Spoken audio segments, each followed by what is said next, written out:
السلام علیکم ورحمۃ اللہ وبرکاتہ۔ بھائی قطر سے پوچھتے ہیں کہ میں مختلف کمپنیز میں اپلائی کرتا رہا، جاب کرتا رہا 2016 سے۔ کبھی کام چلتا ہے، کبھی نہیں چلتا، کبھی جو ہے نا وہ 6-7 مہینے کسی جگہ کام کرتا ہوں، کبھی 6-7 مہینے بیٹھا رہتا ہوں، کوئی کام ہی نہیں ملتا۔ تو اس صورت میں کوئی 6-7 نوکریاں تو میں چینج کر چکا ہوں۔ تو اب کچھ لوگ مشورہ دے رہے ہیں کہ آپ جو ہے نا وہ چیک اپ کروا لیں، کوئی معاملہ ہو سکتا ہے نظر کا۔ حالانکہ وہ کہہ رہے ہیں میں نماز بھی پڑھتا ہوں، اذکار بھی کرتا ہوں، پھر یہ معاملات کیوں ہیں؟ دیکھیں، اس کی کئی ایک وجوہات ہو سکتی ہیں۔ ایک وجہ تو یہ ہے کہ اللہ تعالیٰ نے انسان کی بنیادی ضروریات پوری کرنے کا ذمہ لیا ہے، اور کئی دفعہ انسان کی بنیادی ضروریات سے بھی ان کو آزما لیا جاتا ہے۔ مثال کے طور پر سورہ بقرہ میں آتا ہے نا، آیت 155 اور 156 میں وَلَنَبْلُوَنَّكُمْ بِشَيْءٍ مِّنَ الْخَوْفِ وَالْجُوعِ وَنَقْصٍ مِّنَ الْأَمْوَالِ وَالْأَنفُسِ وَالثَّمَرَاتِ، تو وہاں پر اللہ رب العالمین نے یہ ذکر کیا ہے کہ ہم ضرور بضرور انہیں آزمائیں گے، کبھی خوف کے ساتھ، کبھی بھوک کے ساتھ، کبھی مال کی کمی، کبھی جو ہے نا مختلف پھلوں کی، جانوں کی کمی، مختلف چیزیں، انسان بیمار ہو جائے گا اور اس کی بنیادی ضروریات پوری نہیں ہو رہی ہوں گی۔ تو یہ اللہ رب العالمین کی طرف سے آزمائش ہو سکتی ہے۔ آزمائش کے کئی ایک مقاصد ہوتے ہیں جو پہلے بھی میں کئی دفعہ ذکر کر چکا ہوں۔ کئی دفعہ انسان کے گناہوں کی معافی مقصد ہوتی ہے کہ اس سے کچھ اس طرح کے گناہ ہو چکے ہوتے ہیں جو ان کو دنیا میں معاف کروانا انسان کے لیے ضروری ہوتا ہے، تو اس کے لیے ظاہر سی بات ہے اس کے لیے آزمائش میں اس کو ڈال دیا جاتا ہے۔ یا واقعی ہی انسان کی کوئی اس طرح کی غلطی ہوتی ہے جس کی سزا اس کو ملنا شروع ہو جاتی ہے دنیا سے ہی، اور کئی دفعہ اللہ تعالیٰ آزمانا چاہتے ہیں کہ دیکھتے ہیں بندہ میرا ہے بھی کہ نہیں، کسی اور در پہ تو نہیں چلا جاتا، کہیں اور سے مانگنا تو نہیں شروع کر دیتا، کتنا لمبا صبر کرتا ہے، جتنا لمبا جو ہے قرآن کریم میں اللہ تعالیٰ نے انبیاء علیہ السلام کا ذکر کیا ہے کہ لمبے لمبے انہوں نے صبر کیے۔ تو بشر الصابرین، اس چکر میں جو بندہ صبر کر لیتا ہے اس کو خوشخبری سنانی ہے۔ تو یہ معاملہ بھی ہو سکتا ہے، اللہ تعالیٰ کی طرف سے آزمائش بھی ہو سکتی ہے۔ دوسرا، حسد اور نظر اور جادو ٹونے کا معاملہ بھی ہو سکتا ہے۔ اور یہ بات یاد رکھیں کہ یہ کسی ایسے شخص بھی ہو سکتا ہے جو نمازی ہے، ایسے شخص پہ بھی ہو سکتا ہے جو اذکار کرتا ہے، اس کو آزمایا جا رہا ہوتا ہے ان چیزوں کے ذریعے۔ اب مثال کے طور پہ آپ دیکھیں نبی کریم صلی اللہ علیہ وسلم پہ بھی جادو ہوا، صحیح بخاری وغیرہ کے اندر حدیث موجود ہے، تو اس کے لیے پھر طریقہ کار بدلنا پڑتا ہے۔ جیسے آپ صلی اللہ علیہ وسلم عام اذکار کرتے تھے،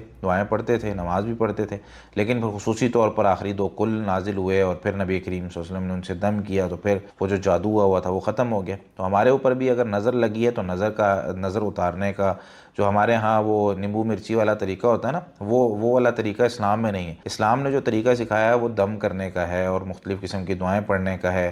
اسی طریقے سے اگر حسد کی نظر لگی ہے اس کا بھی، اور اسی طریقے سے اگر جادو ٹونا ہو گیا ہے تو اس کا بھی پھر مختلف دعائیں، طریقہ کار، قرآن کے اذکار، اور تھوڑی محنت کرنی پڑتی ہے۔ جیسے ہم بیمار ہوں جسمانی طور پر تو ڈاکٹر کے پاس جاتے ہیں، ڈاکٹر کبھی کبھی جو ہے نا وہ ہمیں پیناڈول وغیرہ ریکمنڈ کر دیتا ہے، کبھی ہمیں جو ہے نا وہ اینٹی بائیوٹک کی طرف لے جاتا ہے، کبھی جو ہے نا وہ یہ کہتا ہے آپ کا مرض اب بڑھ چکا ہے، آپ کو آپریشن کی ضرورت ہے، تو وہ ظاہر سی بات ہے پھر اسی سے کروانا پڑے گا۔ تو کئی دفعہ ہمارا جو ایمانی لیول ہوتا ہے نا وہ اتنا مضبوط نہیں ہوتا کہ ہم وہ دعائیں پڑھ سکیں یا وہ وہاں تک پہنچ سکیں۔ ہاں، اگر کوئی شخص مستقل مشقت اور محنت کے ساتھ وہ کام کرنے لگ جائے تو ہر شخص کی دعا اللہ تعالیٰ سنتے ہیں، اس میں کوئی شک نہیں ہے۔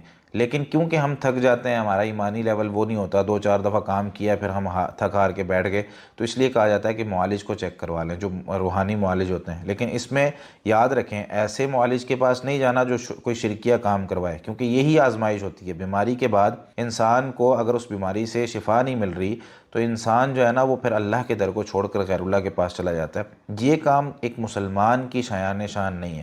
مسلمان نے صبر کرنا ہے، وہ آزمائش 2 سال کی بھی ہو سکتی ہے، وہ آزمائش 10 سال کی بھی ہو سکتی ہے، وہ آزمائش پوری زندگی کی بھی ہو سکتی ہے۔ مین چیز ہے اللہ تعالیٰ کو ناراض نہیں کرنا، پھر وہاں پہ جو ملنا ہے نا اللہ تعالیٰ کی جنتوں میں اور آخرت میں، وہ ایک لامتناہی اور اتنے بڑے انعامات ہیں کہ انسان جو ہے نا وہ اس کے بارے میں سوچ بھی نہیں سکتا۔ نبی کریم صلی اللہ علیہ وسلم نے یہی تو فرمایا تھا کہ ما لا عین رات ولا اذن سمعت، نہ کسی آنکھ نے کبھی دیکھا، نہ کبھی کسی کان نے ان نعمتوں کے بارے میں سنا ہے، اور نہ کسی دل میں ان نعمتوں کا کبھی خیال بھی آیا ہے۔ یعنی وہ نعمتیں وہاں پہ ملنی ہیں، لیکن شرط کیا ہے؟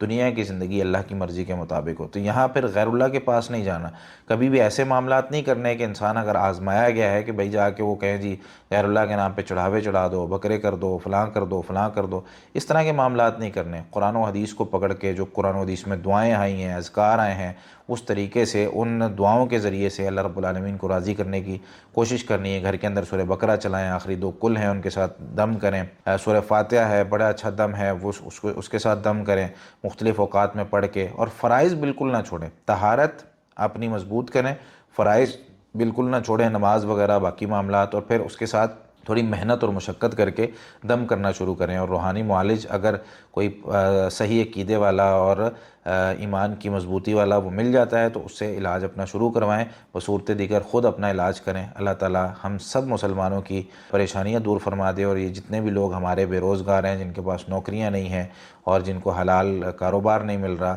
جاب نہیں مل رہی، اللہ تعالی ان سب کو جو ہے نا وہ اچھی روزی عطا فرمائے۔ جزاکم اللہ خیرا۔